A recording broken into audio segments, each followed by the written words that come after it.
Good morning friends, எல்லாருக்கும் வணக்கம்.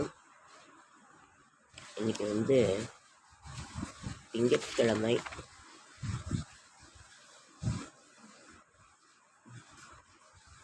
பேச முடியலைங்க ஃப்ரெண்ட்ஸ், உடம்பு சரியில்லை, பேச முடியலைங்க. எல்லாரும் நல்லா இருக்கீங்களா? காஃபி குடிச்சிட்டிங்களா? இப்போ காலையில் தான் நான் இன்னைக்கு வீடியோ எடுக்கிறேன். செல்வ நிலையை உயர்த்தும் ரத சப்தமி வழிபாடு. ரத சப்தமின்னா சூரிய வழிபாடு.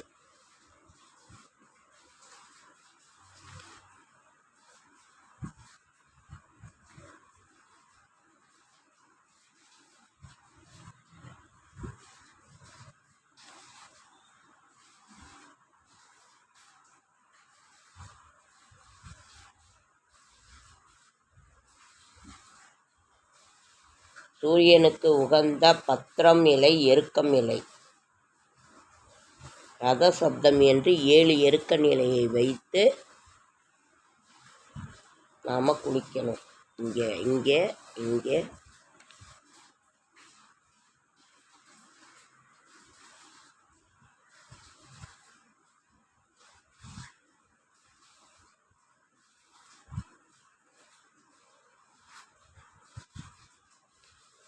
பீஷ்மர் இறுதி வரை பிரம்மச்சாரியத்தை கடைபிடித்தவர். எனவே பீஷ்மாஷ்டமி என்று புனித நீர் நிலைகளுக்கு சென்று பீஷ்மருக்கும் தனது முன்னோர்களுக்கும் தர்ப்பணம் செய்வர்களுக்கு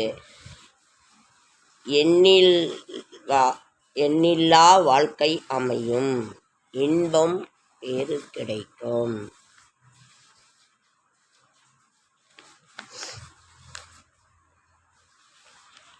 எருக்கன் இலையின் மகிமை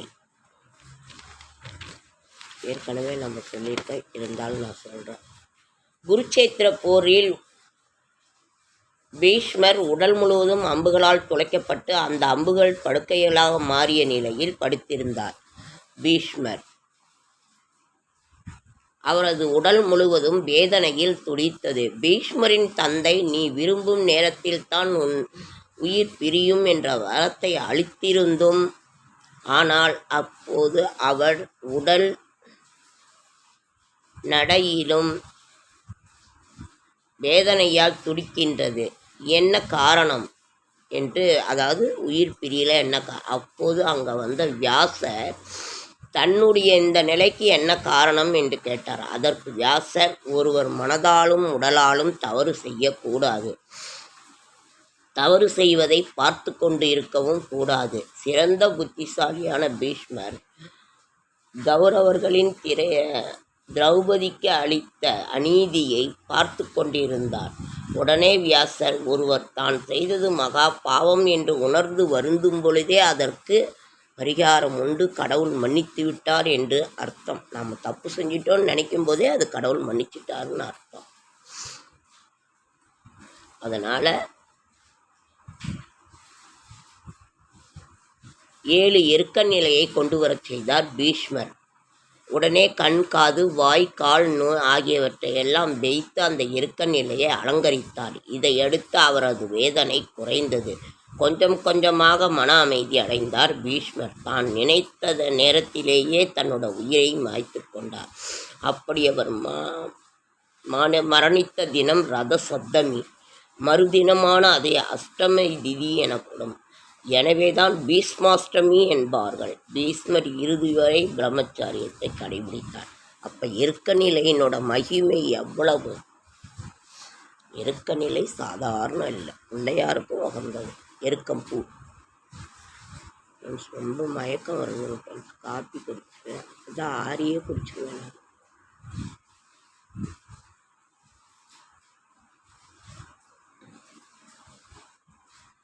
ரொம்ப முடியல,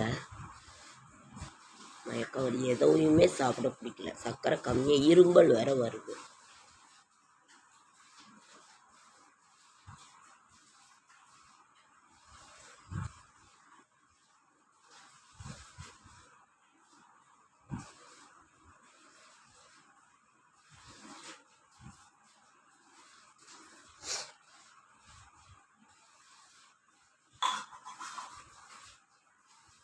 நான் 6 நாளும் குடிக்கிறேன் ஃப்ரெண்ட்ஸ். அதுதான் எருக்கன் இலை எருக்கன் பூனோட மகிமையை சொல்லி மாளாது.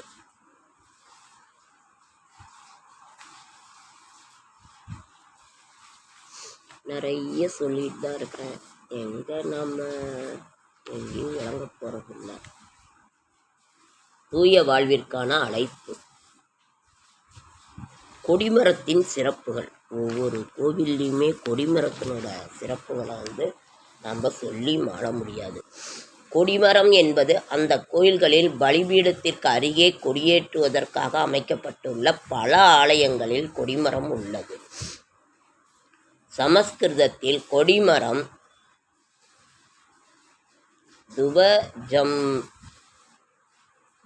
துவஜஸ்தம்பம் என்று அழைக்கப்படுகிறது. கொடிமரத்தின் அமைப்பு.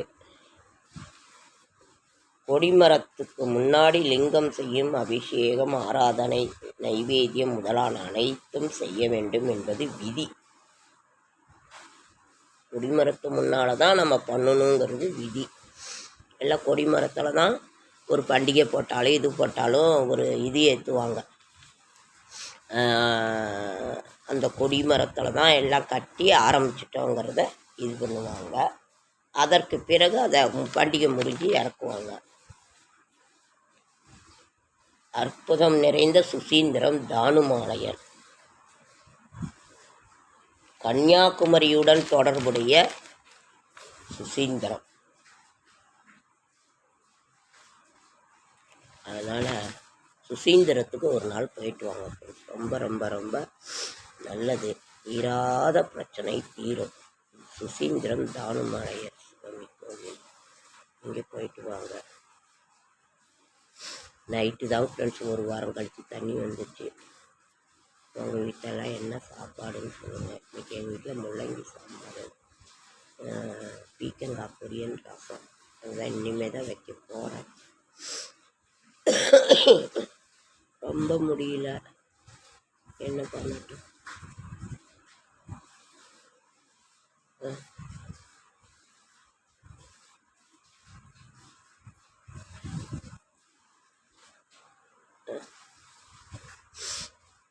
பயனுள்ள தகவல் என்ன?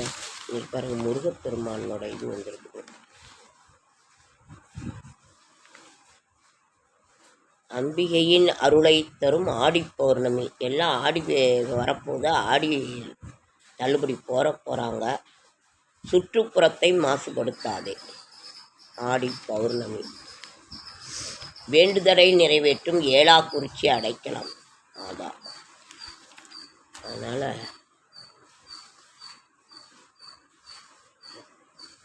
தண்ணியை மட்டும் சுத்தமாக குடிங்க. வேற என்ன சொல்ல? உடல் தூய்மை, உள்ள தூய்மை இருந்தாலே போதும். எந்த கஷ்டமும் தீர போகிறதில்லை. கடனும் கஷ்டமும் அப்படியே தான் இருக்குது.